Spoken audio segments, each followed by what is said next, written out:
Bonjour, bienvenue, je suis Audrey Vuettaz et vous écoutez Trait d'Union. Vous ne comprenez rien à l'Union européenne? Ce podcast est fait pour vous. Et si vous souhaitez le soutenir, mettez-lui 5 étoiles et un commentaire sur votre plateforme d'écoute.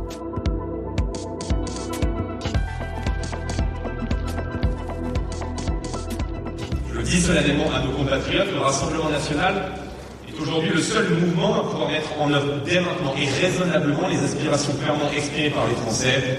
En 3 mots, nous sommes prêts.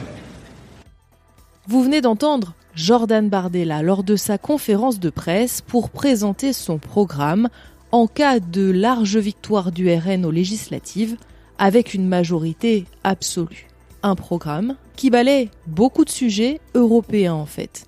La baisse de la TVA sur les énergies, la sortie du marché de l'électricité, la négociation de rabais.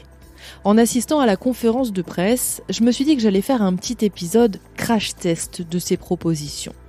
Peut-on vraiment tout mettre en œuvre comme il le promet s'il devient Premier ministre, dès maintenant, comme il l'affirme? C'est ce qu'on va voir dans cet épisode.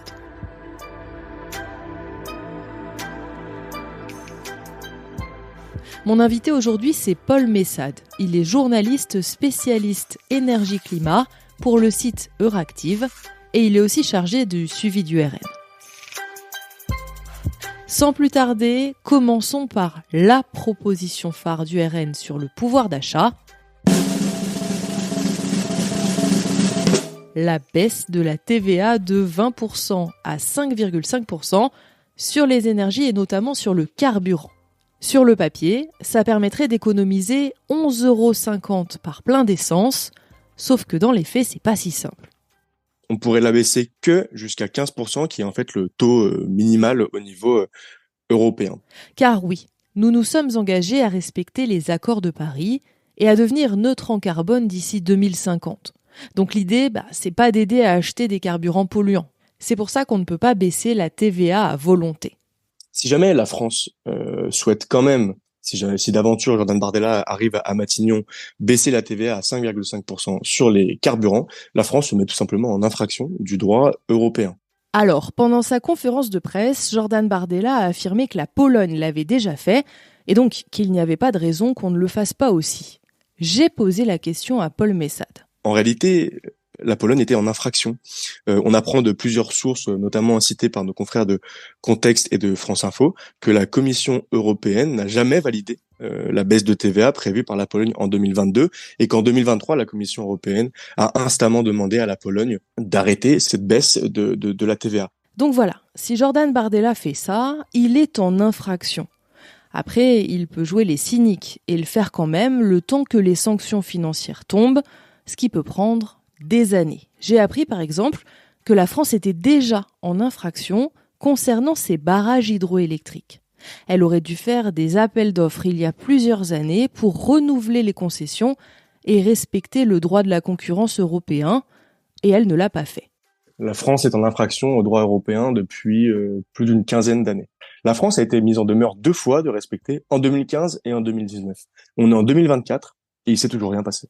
Autre option, Jordan Bardella peut toujours demander une dérogation, mais ça risque de prendre du temps. Ça engage ensuite des négociations avec la Commission européenne. Et si jamais il veut une dérogation qui soit définitive, la possibilité d'abaisser fortement la TVA sur les carburants, alors là, c'est tout le processus législatif européen qui se remet en route avec une demande de modification de la directive, des négociations au Parlement européen entre les parlementaires et des négociations entre les États membres.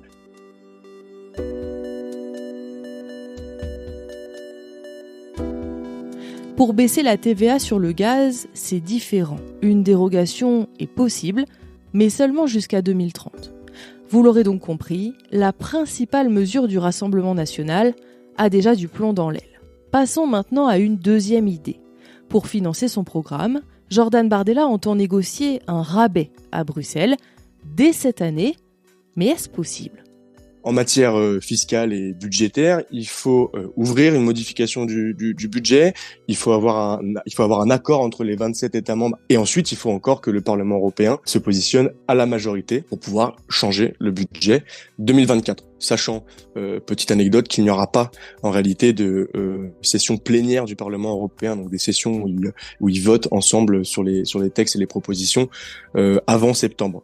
Il y en a une qui sera en juillet, mais ce sera pour l'arrivée des nouveaux députés. Ils auront autre chose à faire que de voter des modifications, si tant est qu'elle arrive déjà à cette étape-là, du budget européen. De façon plus large, le budget européen entre dans un cadre qu'on dit pluriannuel de 6 ans. Donc en fait, il y a un budget qui est environ de 1200 milliards d'euros qui se répartit entre 2021 et 2027.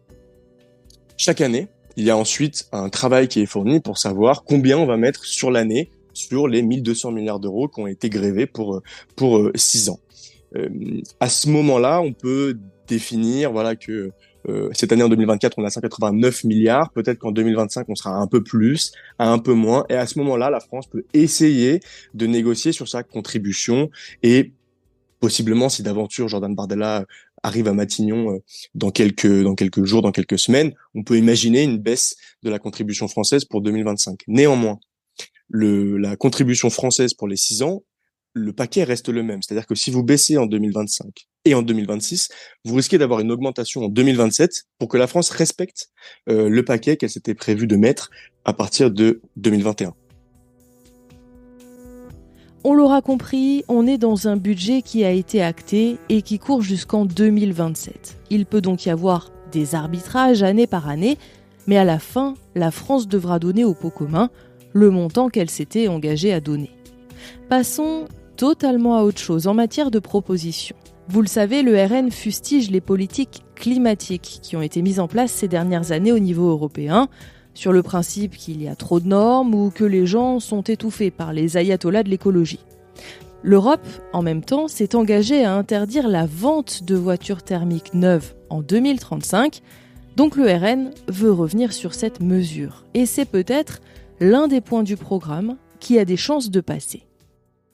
Le texte, qui prévoit l'objectif, prévoit également une clause qu'on dit de revoyure en 2026. C'est-à-dire qu'en 2026, la Commission européenne va devoir réévaluer la possibilité d'atteindre cet objectif de fin de vente des voitures thermiques en 2035 au regard de plusieurs critères comme par exemple la capacité qu'ont eu les constructeurs à innover pour proposer des voitures alternatives et surtout électriques. Si jamais la Commission européenne considère qu'il faut modifier ou tout du moins revoir l'objectif de 2035, dans ce cas-là, elle réouvre toute une procédure comme si on avait un nouveau texte européen. Et à ce moment-là, donc c'est réouverture de modification du texte, redébat entre les États membres et redébat au Parlement européen à la majorité pour essayer de trouver un nouvel objectif.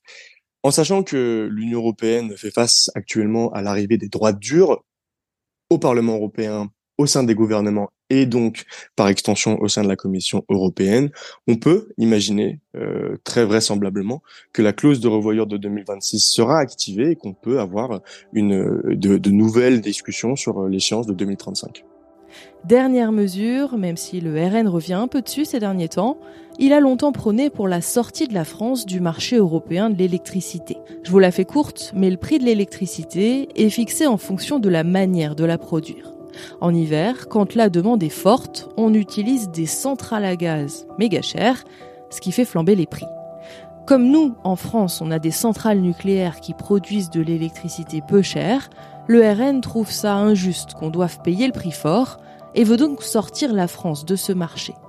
Alors, rien ne l'empêche de demander une dérogation à la Commission, mais pas sûr qu'elle soit acceptée. La France, c'est plutôt centre de l'Europe, c'est même un carrefour énergétique puisqu'on reçoit effectivement de l'électricité venant d'Espagne, qu'on redistribue ensuite vers l'Europe centrale et voire même l'Europe de l'Est. Donc en réalité, demander une dérogation quand on est la France, c'est possible, mais ça va être très compliqué.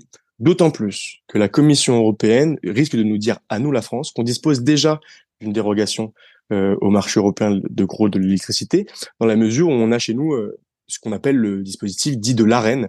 Ce dispositif de l'Arenh permet en fait en réalité de geler le prix d'une partie de l'électricité que payent nos concitoyens. Donc en fait, on a déjà une forme de dérogation, tout du moins de régulation du prix de l'électricité.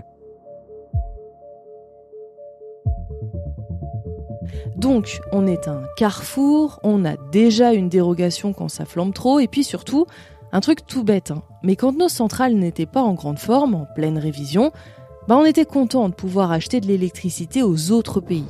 Et puis de l'électricité, la France en vend. Si elle sort du marché, ça sera plus compliqué. Je termine ce crash test par le choix du commissaire français. Là aussi, je vous la fais courte, mais on est en plein renouvellement de la Commission européenne et il faut composer ce super gouvernement. Les 27 États membres doivent donc désigner la personne qui sera leur commissaire et son domaine d'activité. Ensuite, vous le savez, le Parlement auditionne tout ce petit monde et valide ou non les candidatures. Mais pour l'instant, on en est au choix des noms. Et en cas de cohabitation, la question se pose, qui désigne ? Emmanuel Macron ou son Premier ministre ?